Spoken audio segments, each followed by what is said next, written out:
Back in the late 60s, there existed a religious sect known as the Process Church of the Final Judgment. Their core beliefs were that at the end of the world, Christ and Satan would come together, reconcile, and begin to judge and execute the population. So they worshipped both of them. While this information set people on edge, it did not deter people from becoming members of the process, and the church flourished throughout the 60s and 70s. In that period, an increase was seen in missing children across the United Kingdom, the Mexican Yucatan Peninsula, and even in the state of New Orleans. Kids ranging from as young as 3 to as old as 10 were being taken on walks home, in their front yards, and even sometimes from their homes in the dead of night. Bodies were rarely ever recovered. When they were, well, let's just say it was quickly established that it would have been better for the families to simply hold out hope for a safe return. What was done to these children was simply horrifying. Every unspeakable act you can possibly think of in order to inflict pain was carried out. All children left completely blind, with the look of indescribable pain and terror on their faces if any were discovered by the authorities or, God forbid, passers-by.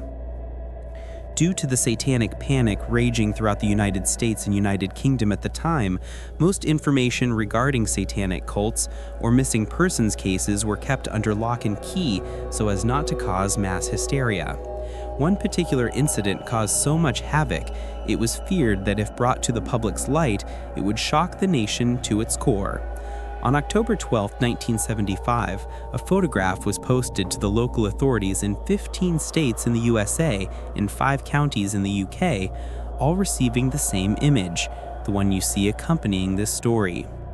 On October 13th, a normal middle-class family in Essex was settling down for the night when the father heard his son screaming from his room. As he darted upstairs, he found a man in a white lab coat, goggles, and a modified gas mask towering over his frightened 7-year-old son. The father reacted quickly and subdued the man before calling the authorities. When he was brought in, he was identified as Reverend Michael Turnwell. Though he had no records of ever living in the area, in fact, the residence he was registered at was 300 miles away. What was he doing way out here? In his pockets, they found a bottle of chloroform, a rag, a switchblade knife, and a small pocketbook filled from cover to cover with incomprehensible gibberish mixed in with citations from the satanic verses, diegetics, and the Old Testament. When asked what the hell he was doing with all these items and his purpose for that young boy, he simply smiled wide-eyed and said, "I'm doing God's work." They needed to see the light. Under further interrogation, it was revealed he was a member of the Church of the Process. He agreed to show the police where the children were being taken in exchange for protection, assuring them all the while that the children are fine, they're with God now, they saw the light. Not fully understanding this vague reference, they persisted and got him to open up. This is what he told them.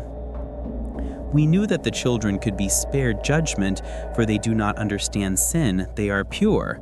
But in order to be accepted into God's loving arms, they first needed to see the light. So we subjected it to them with the God machine. Those that became blind or removed their goggles were punished accordingly. Those that were not blinded were accepted into God's flock, their souls escaping their bodies and shells to be used as we saw fit. They were no longer harboring any children." He trailed off, giggling like a child. "Those were our toys to play with, and believe me, officers, we did enjoy our toys, even if they broke sometimes. Love the sin, hate the sinner." He burst out laughing, the room seemingly shaking around him. After a few moments, they asked what happened to the children that turned around, as all the children positioned in this image were facing outwards. The Reverend gave a sick, twisted smile and said slowly, in an unnaturally deep voice, "They are the ones who become part of his legion. Who do you think carries on our work once some of us get caught or perish? We are everywhere, detective. We will bring all children to the light. You simply need to look west, and you will know the face of evil."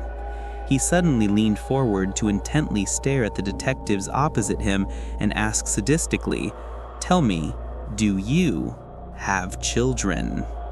He was found dead in his cell the following morning, having concealed a cyanide cap in one of his teeth.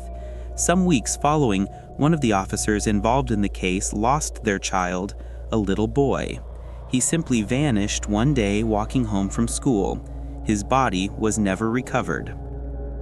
Serial killers Fred and Rose West were caught 19 years later on the 24th of February 1994, after a 20-year spree in which they raped and killed more than 13 people, including their own children. When Fred was interrogated, he mentioned that 20 children were captured and killed by himself, Rose and others he did not know of, in a barn not too far from where they lived. When asked how he managed to capture all of them so easily, he simply smiled and said, "It's easy when you live directly next to a church."